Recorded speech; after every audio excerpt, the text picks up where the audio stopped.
相比印度的后回，美国为什么更忧虑？世界格局已经开始重组，世界不再等它了。敬请关注本节目，了解详情。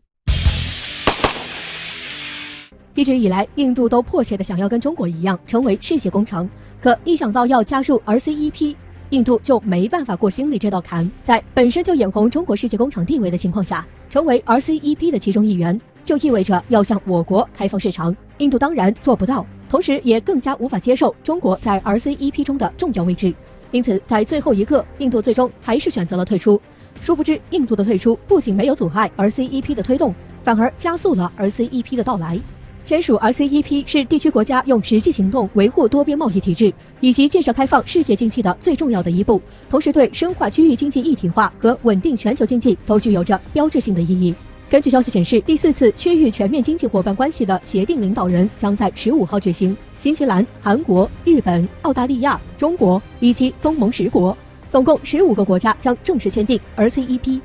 数据显示，2019年15个成员国 GDP 规模约25.6万亿美元，占据全球经济总量的 29.3%。另外，区域内贸易总金额达到 10.4万亿美元，占据全球贸易总金额的 27.4%。加入 RCEP 的国家对本国经济只有好处没有坏处，但印度这个国家却因为怕自己向中国开放市场后让中国加速发展，最后选择了退出。现在15个国家已经组成了全球最大的自贸协定，几乎全球1/3的经济体量都将形成一体化的大市场。印度后悔也晚了。不过比印度更忧虑的是美国，早在 RCEP 之前就已经开始有越来越多的国家拥抱加速牵手中国，东盟10国甚至自降贸易壁垒，也要与我国增加往来。今年全球陷入疫情之际时，中国市场带动本国经济回升，一度让新西兰、新加坡、丹麦等多个国家相继现身拼多多平台，各自吆喝着本国商品产品。为什么不加大牵手美国？显然是因为他们认清楚一个趋势，中国正在与美国的距离越来越近，甚至赶超美国。如今 RCEP 的形成更是意味着世界格局将开始重组，将会越来越体现出中国市场的强大以及重要性。正如美国人所感叹的那样，世界已经不会再等他们了。中国的崛起也会逐渐代替美国在世界上的影响力。这场疫情让世界都重新认识了中国，同时也让西方现出了原形。人类命运共同体，国家不分大小，携手共进，努力发展经济，造福国民，这才是大势所趋。而违背历史潮流者也必将被淘汰出局。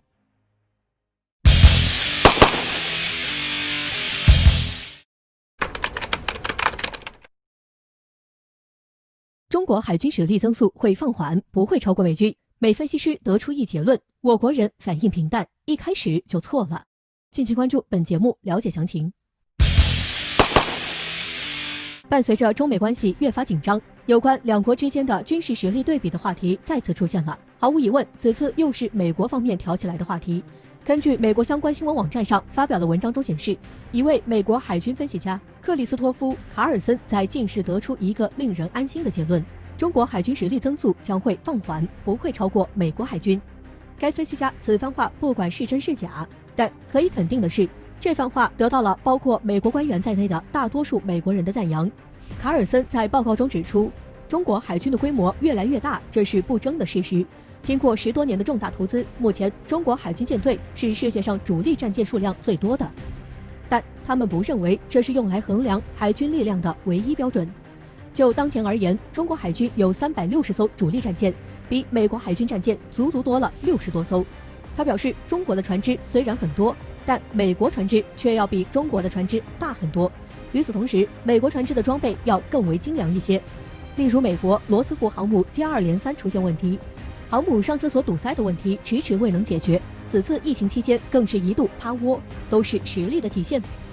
航母的大在导弹眼里就是个活靶子，倘若我国近些年来在海军方面的发展不足以是个威胁的话，想必美国专家以及美国官方也不会频繁拿美国海军与中国海军相比较。尽管卡尔森也在报告中承认了，在过去11年，我国在船舶建造以及维护上取得了令人瞩目的成就，其总工时比前11年相比增加了近5倍，但这所谓的夸奖只是一个铺垫。此前有美国外交官预计，中国21世纪到30世纪初，海军力量将会扩大近乎1倍。卡尔森却声称，想要实现这样大的扩张，必须增加93%的工时，还必须要增加一笔巨大的资金。由于现在中国经济的速度远低于早期，想要这样显著的进行增长几乎是不可能的。同时，这还不包括更大的舰队给造船厂以及预算带来的负担。总之，该分析师认为，中国的资源是有限的，想要超过美国海军不太可能，可不可能这个另说。仅从卡尔森的分析走向来看，从一开始他就犯了根本性的错误。中国国防建设的最终目标是什么？我们只是想建设安全的发展环境，而所有军中的建设也都是围绕这一目标进行的。至于什么争夺全球霸主的地位，是否能处在这个位置上，都是美国自己的焦虑。我国人之所以反应平淡，也是因为该分析师得出的结论都是不成立的。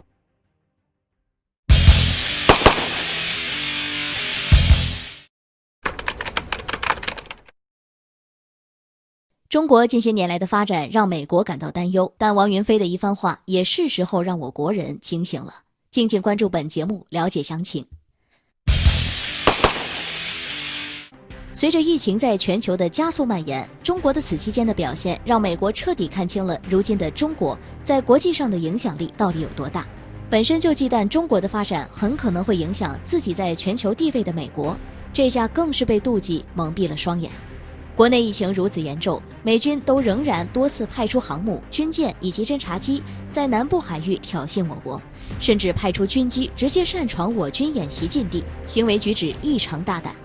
此外，台海局势也一度被美国搅得一团乱，利用军机在台海上空进行军事任务，向大陆发出挑衅，以及向台海提供武器装备，都加剧了两岸关系恶化。事态发展到这个地步，已经不是单纯的为了转移国内危机所进行的举动，美国是在为自己试图遏制中国的发展找掩饰。就算美国是目前世界上排名第一的强国，但随着近些年来的发展，中国在各个方面的进步也早已经不同往日，甚至超过了一大部分国家。美国必定也是清楚这点，才会想尽办法遏制我国的发展。可为什么还肆无忌惮的挑衅？这可能与多年来我国在常规战略平衡能力上的失衡有关。美国对我国的常规威慑行动毫无忌惮，或许是因为该国知道在常规平衡能力上我们不如美国。例如今年美军 B-52H、B-1B 战略轰炸机以及2栖攻击舰编队进入中国近海，对我国模拟攻击演习。反观中国却基本没有对美国本土的常规威慑以及打击能力，这是美国挑衅我国的直接因素，也是我国需要加强发展的一方面。常规战略平衡能力跟核战略平衡能力一样重要。战略平衡能力能够抑制住对方对乙方的讹诈以及威慑，能够在战时抵消对方实力优势，而我国缺的就是这种常规战略平衡能力。军事专家王云飞也声称，中国需发展对美国本土常规武器威慑手段，其一，远程打击平台，例如新型巡航导弹核潜艇和远程隐形战略轰炸机等；其二，远海存在兵力，例如航母编队以及新型战略核潜艇；其三，远程打击兵器，例如空射、箭射弹道导弹和远程反舰导弹等；其四，2栖投送装备，例如大型综合补给舰和战略运输机等。从这4个方面构成常规战略平衡能力。当我们拥有和美国一样的，甚至超越美国常规武器战略威慑能力时，美国也就从俯视变成了对我们的仰视。哪怕现在的中国超越了大部分国家，但专家王云飞的话也是时候让我们警醒，中国还需加速发展。